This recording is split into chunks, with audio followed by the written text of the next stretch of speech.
Well, Brian, last week, I guess it was on the program here, we started another thing that I found in my files, the TNA agent reports that I'd sent out weeks before my departure from the company. Terry Taylor had asked for him, wanted to be honest. Tell us just like you'd tell us in person, Jim. And on the matches that I was directly involved in producing and in my overall thoughts on everything else that happened at the taping. And I guess if people want to catch up, it's on YouTube. You can go back and listen to last week's experience, or you can go to YouTube and listen to the clip. But it's the agent report. We did the pay-per-view and the first TV after Hard Justice 2009 was the pay-per-view, and then the TV afterwards. And that's kind of what we're doing here. We're reading through what I was telling them that I thought was going on with their television show as of that period of time. This was after Jeff was gone, and then Savio was gone, and then Road Dogg was gone, and then Dutch was gone. And I'm trying to not only be the lead producer, but also, as Jeff had asked me, try to not let our friend go too far and the whole thing go to shit, right? So I got a lot of people I'm trying to make happy here.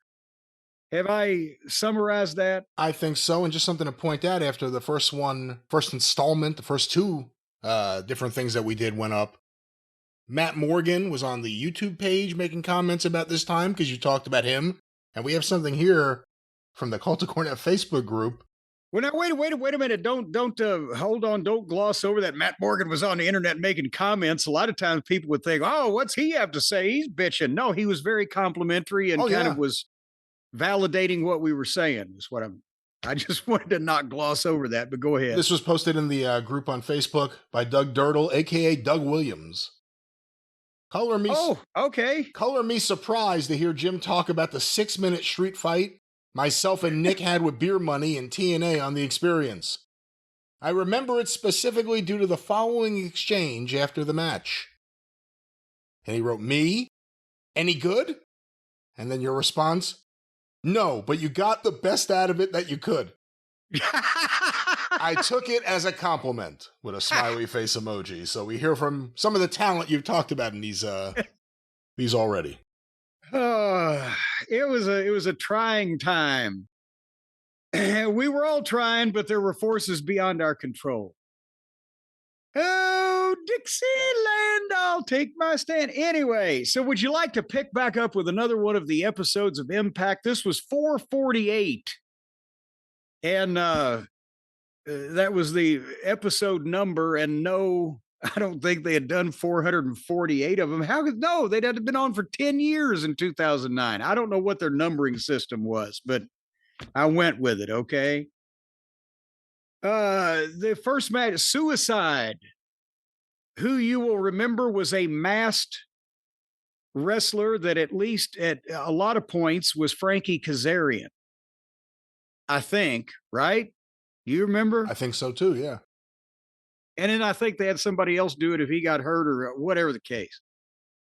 But anyway, Suicide versus Samoa Joe.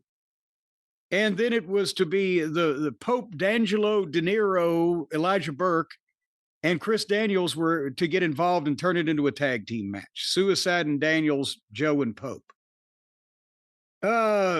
Suicide versus Joe was good. Joe worked hard again, but Pope and Daniels' involvement came a little too quickly.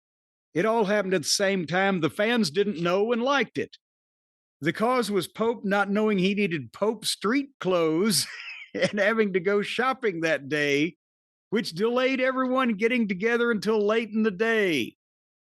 It wasn't a big problem because the fans couldn't tell and the show was heavy anyway. The tag match was good and got everything accomplished it was supposed to. They jumped their spot, right? And sometimes it happens, but they saw their cue was A will body slam B and B accidentally body slammed A and whatever the fuck, right? But the problem was Elijah Burke shows up his debut. He's got all his fucking gear. he doesn't have goddamn clothes to make him look like Huggy Bear on Starsky and Hutch. So he had to go out and find some shit because our friend Mr. Russo, who I will call by his Christian name during the course of this so that everybody knows exactly who to point the finger at. He said, "Oh, yeah, you we're going to do that. Oh, shit." So he had to go out and buy shit, right? Anyway, comments on that one. On that match, I don't remember the match. I don't think I watched it, but no, I mean, it's interesting to hear your perspective as, I mean, technically you're the agent. You're filing an agent's report. Were you the agent for the match? Yes. These that I'm talking about, I was the agent for the match, and then I have other random thoughts on other stuff because I was the agent in the truck for everything, as we covered. And by the way, we mentioned that Matt Morgan comment on YouTube earlier. It starts with this. I don't think fans understand how difficult it was for Jimmy to turn to these agent reports, knowing the head of our creative was an absolute moron. Well, that kind of gives you the tone of the thing. Anyway, Rhino versus Jesse Neal. Do you remember Jesse Neal? I remember the name. I hadn't thought of the name in forever. I don't remember the person. I remember the name, though. Well, and as a matter of fact, you know what? Google him if you can, if he's even Googleable at this point for a second, because he got badly injured. He was a young rookie. I can't remember how they found him, but it's another thing. Oh, everybody, Dixie was high on everybody wanted. Let's get this kid over. Again, I don't remember where they found him or how he got trained or whatever.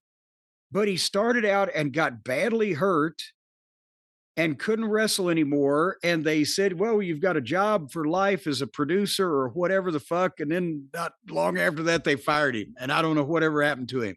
I hadn't thought about him either. I looked at this paper. Can you find anything on him? Wikipedia, I'm just scanning through. There's a lot. Whoever entered the stuff here is a big fan of his stuff on the indies. They entered a lot about it. Oh, yeah, he was they found him. He was already working indies or whatever. Well, while you find that, I will say the quick match, but exactly, it was laid out, no problems. Rhino is still a babyface to the fans because they tried to switch him heel. But this mistreatment of Jesse got him a little heat. I know Jesse is supposed to be a rookie, quote unquote, but he continues to wear a sweatshirt and gym shorts to wrestle in. The deal was that he was brand new and they had introduced him some kind of way in a typical Russo Markish. I said, I feel it makes him look outlaw or indie, and folks just switching on our show makes us look Bush League. If he needs to wear tights, if people are expected to buy him as a pro on a program of this level. Anyway, more on Jesse Neal. Here we go. Jesse Neal revealed in an interview with Brian Alvarez that TNA Wrestling refused to pay his hefty medical bills stemming from the neck injury he suffered at the May pay-per-view event, Sacrifice. The injury, what a hell of an event to get hurt on. Yeah. The injury occurred during the conclusion of the match pitting Inc. against Mexican America when Hernandez executed a Dominator-like finisher on Neal. Oh, geez.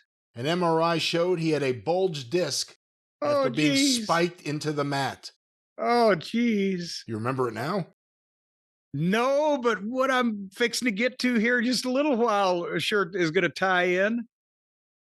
Neal parted ways with TNA last month after organization officials asked him to relocate from Florida to Louisville, Kentucky to further his wrestling training at Ohio Valley Wrestling. That's when they had made a deal with Danny Davis. He was unable to comply with the request because the money they were offering, quote, wasn't even anything close to live on. So there's a little bit of info. Yeah, well, that's one of that's been forgotten. Is how they dealt with him when he was, well thought of at one point until, oh shit, this might cost us money. I wonder if they gave him action figure. He wasn't around long enough to have one. And that, what pay-per-view Sacrifice, that would have been, since he was just starting here. They said May. And I was about to finish, that would have been 2010. Right? There's not a date on this, so I couldn't tell you. I'd have to look it up. But but it wasn't long. Anyway, the next match, and then we'll get to something here in a minute. Matt Morgan, Scott Steiner, and Booker T versus Hernandez, AJ Styles, and Sting. Good 6-man tag. Everyone was easy to work with. Booker did everything I asked of him, which was very little and nothing more. Wow, what's that? What's that about? After his recent talking tos, he was not going to cause any problems and instead came off to everyone as if he was humoring us with his presence and was clearly disinterested. Whoa, what the fuck's going on with Booker T? Everyone knows his MO and just worked around him. Jesus Christ. Well, I mean, here's the thing. Certain people that came from the WWF, Kurt Angle set aside completely because he was a case by himself. He was just a maniac with working, injured, hurt, do the best ever. He's Olympic champion, whatever the fuck. But other people that came from the WWF at the E, whatever, had different ways of processing what the fuck they walked into. And in some cases, it was sit back and just bilk them for all the money that they can. And other times it was, oh, we're going to try to do a good job here to not embarrass ourselves. Mick Foley was always, oh, I want to pitch in. Booker at first came in and was going to change the world, baby. And then when he realized it was a fucking disorganized shit show, he just checked out and started auditioning accents for his acting career. He had a British accent one week and a Jamaican accent one week. And then he just, it was like, what the fuck? This shit doesn't make that was the whole air that he had. This doesn't make any sense. I don't give a shit. What are you in a dead? And then they talked to him every once in a while, as I referred to. It wasn't me. I wasn't giving him the talking to. And then he, because it was hard for a while. Well, Dixie and or Terry Taylor, I don't know whoever, because Jeff was gone. But at first he questioned everything because there was a question for everything. But a lot of people realized the parameters they were working under and just let's take it and make it better. But he didn't want to take it and make it better. He just wanted to ask what all the fuck was wrong with creative all the time, bogged down. Why would we do this? What the fuck would that be about? Why would we say a thing like that? But none of this shit makes any sense. So let's make it better, not just bitch about it. Blah, blah, blah. He wasn't wrong. Like I said, everybody processed it in different ways. What now? He wasn't wrong in a lot of cases. No, he wasn't wrong, but he was goddamn pain to get anything done with while everybody else is sitting around going, all right, let's figure it out then. And that's because he was, gobsmacked at why. Yes, well, look at this fucking idiot over here. That's why. Now let's figure it out how to fix it. And then when he got talked to for fucking over questioning everything, then he just sat back and said, what the fuck, and practiced accents and whatever. Anyway, however, going on with the description, in this match, my priorities were Hernandez being super mechs, furthering Morgan's story with Angle and making AJ as strong as possible since his first match back from nearly quitting after all his setbacks. That was a storyline thing. And as we mentioned, Hernandez, they wanted him to be a Latino superstar as a single when they broke him away from Homicide. And he had never been pushed as a single before. And he had actually not worked before TNA for any major league promotion at a high level. So he still needed some work, but he was in his 30s and time was running out. So they wanted me to especially invest in Hernandez. Anyway, continuing, I deliberately had Booker and Sting start so we could shine Sting a little, and Booker couldn't pull any shenanigans with him. Then had Steiner, who understood the situation, who was my veteran anchor, shine AJ, then saved Hernandez and Morgan for the spotlight of the break spot. Everyone, including myself, has always told Matt as a giant he shouldn't let anyone manhandle him, like I had Hernandez do, because then it meant something when he did. Sean Hernandez, his name. Sean gave Matt a 15-second delayed vertical suplex, then hit his Air Mexico dive for the break, so he was gold. Then I had AJ sell for the heels heat. Sting actually offered to sell and give Hernandez the tag, but I explained that I see AJ as a Ricky Morton who gets over by selling and then triumphing over the long odds, and especially in his first match back from his losing streak, I wanted AJ to do most of the work in this situation. AJ hit a great hot tag, parenthetically, not the WWE simultaneous tags that suck, to Hernandez, who cleaned house and looked strong doing it. Breaking into a six-way, Sting and Booker got tangled up with the referee and took him to the floor with them. AJ and Steiner went where they were supposed to on the floor. This left Matt and Hernandez in the ring. As Matt stopped Hernandez, Steiner, who I put in this position because I knew I could rely on him to be there, came in with the chair. And Matt said, "No way I'm falling for that again." And as they argued, Hernandez blasted him into a double knockout and tagged AJ in for the flying press and the pin on Morgan. The babyfaces got over and left. Morgan laid out Steiner and Booker, and we went off the air with Morgan and Angle staring each other down.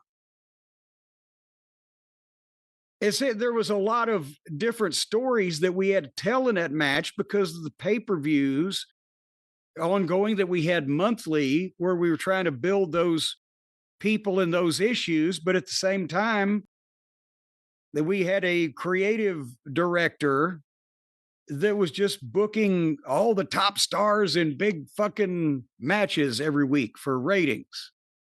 So you had to straddle that balance beam. So looking back now, because I mean, you're talking about a match, and the people you're naming are guys today that are either freshly retired, like Sting, even though he was an older guy, who are still active, but maybe towards the end of their career, like AJ.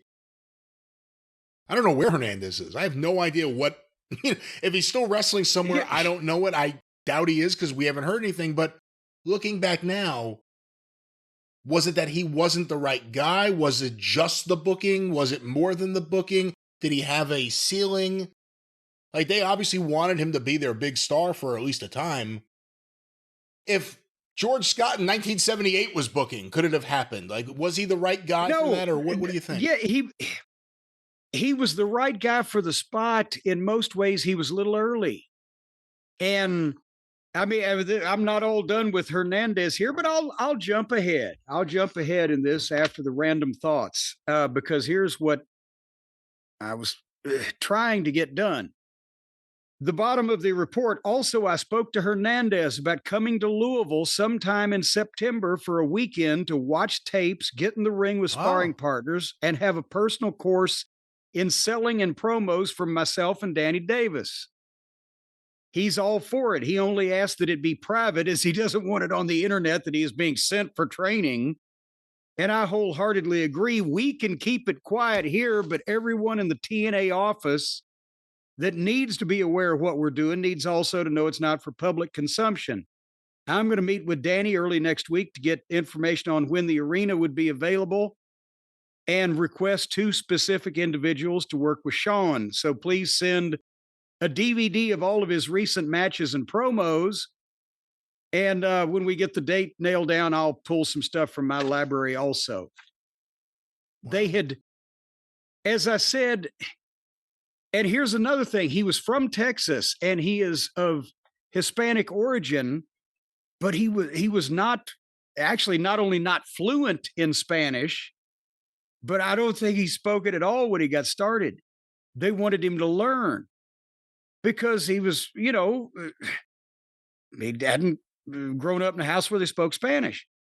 But they wanted to send him to Mexico, where they thought that, he might get more ring time. But I explained that the problem is, again, if you want to teach somebody how to work on American television, the last thing you want to do is start them out in Mexico. Right? So he might get some fucking ring time, but who knows what the fuck he's going to learn. I was trying to lay his stuff out. He was incredibly strong. just incredibly strong and could demonstrate it like a Dr. Death or a goddamn Road Warrior Animal. But at the same time, he had a few snazzy moves he could do, the splash and the flying slingshot shoulder block for a guy that size. That was impressive. And so I kind of did what, in a lot of his little angles and the things before several people might get him down, is choreograph a burst of 30 seconds or a minute where he would just fling people one after another and make a big impression. And then I wanted to be able to teach him how to sell without dying and staying immobile as a big, powerful giant. You can't just take the guy down and hold him in a leg lock. He needs to be selling and fighting and off balance and etc. And I thought that might be better done in Louisville here, where we could take some time with it because we didn't have any ring time down there. And the clock was ticking because he was in his 30s. So that's why he's not wrestling. This is 15 years ago. He was in his late 30s. That's right. I hope to God he's not still wrestling. I forgot he was that old. So, but he was the right guy if we could have taken more care with him, if the booking helped him, and if we could have brought him up to speed in the ring. He was a tremendous person, really wanted to get better, and had gifts that you couldn't teach, being as strong as a goddamn ox and being able to move at that size and having the dedication to want to learn. And the trip never happened, right? No, that's the thing. I'm about to get fired, as I mentioned. And that's one of the big reasons why Hernandez never happened. Because, then Dixie had all kinds of other shit to worry about. And Russo didn't know anything about how to get a fucking guy like that over. So, he was too serious for Russo. And anyway, thoughts on that, and then I'll go back and finish this report. Well, no, I have no other thoughts. I've asked you a few questions. We can keep moving. But that's the thing is, when you said Hernandez dropped the guy's head, I'm like, oh, Jesus Christ. He didn't do it on purpose. He didn't do it from being unprofessional or not caring, but he could have used some reps in the training center, as they say.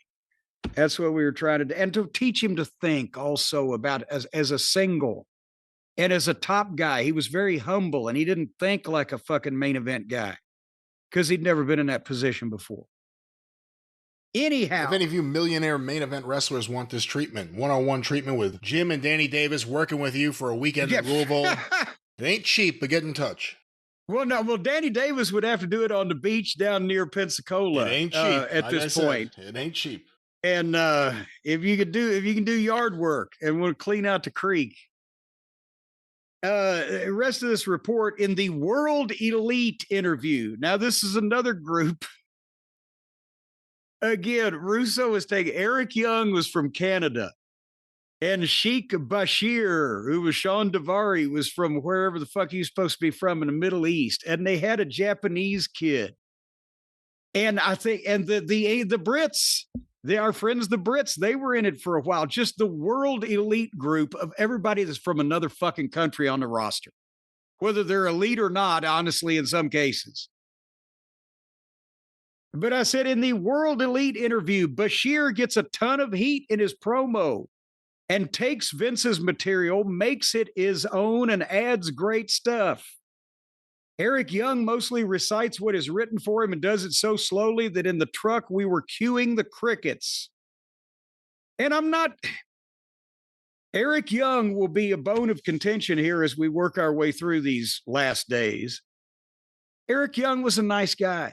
Eric Young was a good hard worker. Eric Young was a very good in-ring guy. Eric Young was not an exciting promo. And Eric Young had been presented as an underneath comedy babyface that was, when he would do his entrance, the pyro would go off and it would scare him and he would fall down on the ramp. Every show for like months and months. And suddenly, as I mentioned, because he was Canadian, Russo wanted to put him in the top fucking heel group he's putting together of these guys. So anyway, Bashir, in my opinion, is the key to the World Elite Heat and by far the group's best promo.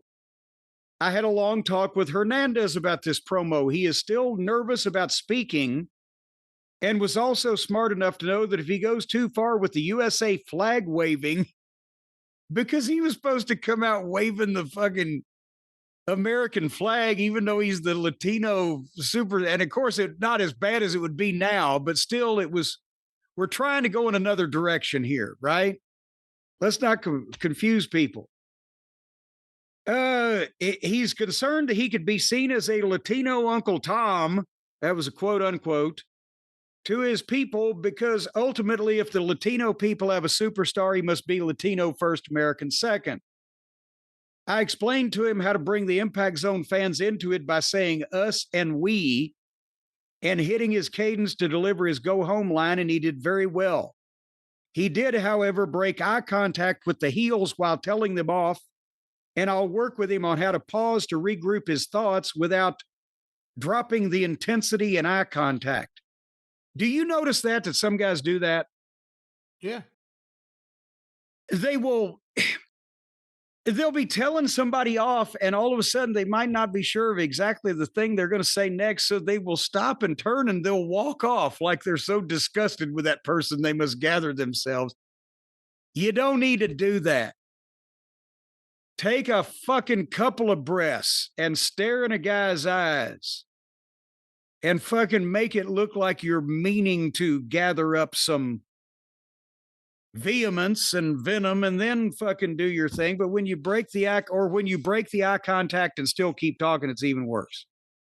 But nevertheless, machine guns, that was them, versus Abyss was good for what it was, but it just continues to marginalize the Guns to have both of them beaten easily by one guy. The Guns have a lot of talent and are the best in the business at what they do, which is a fast-paced, high-spot match. So I feel we should play more to their strengths. They will never be the main event tag team.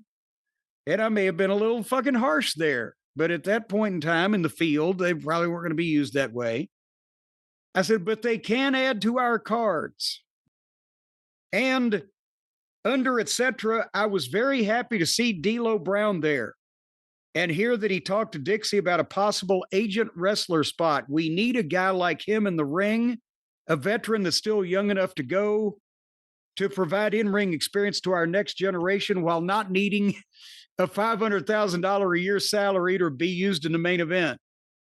And if anybody think I was undercutting D'Lo, nobody was making $500,000 but Sting and maybe Angle at that point in time. I've known D'Lo for 15 years. He's a dedicated hard worker who will give us exactly what we ask for if it's clearly defined for him what his role is to be. He's an intelligent college graduate, a former CPA, and an accomplished worker. So I was trying to get him some semblance of sanity and in the ring and in the office. And I don't remember whether they brought him in then. I wasn't there, I may have mentioned. But I don't think they brought him in then. Or you know what? I think they made him an offer, but they wanted him just to be a producer and retire from wrestling. And that was the fucking idea. He was a better worker than fucking most of the guys on the roster. He could actually do the shit in the ring and then tell them what they did wrong afterwards. But I don't know about that. As I mentioned, I wasn't even there. Slap some more papers. I'm trying to find my paper clip. I don't want to get this stuff out of order here. Here it is. This is very important. Let's see. Hard Justice. What page is that? Got to keep this for goddamn posterity.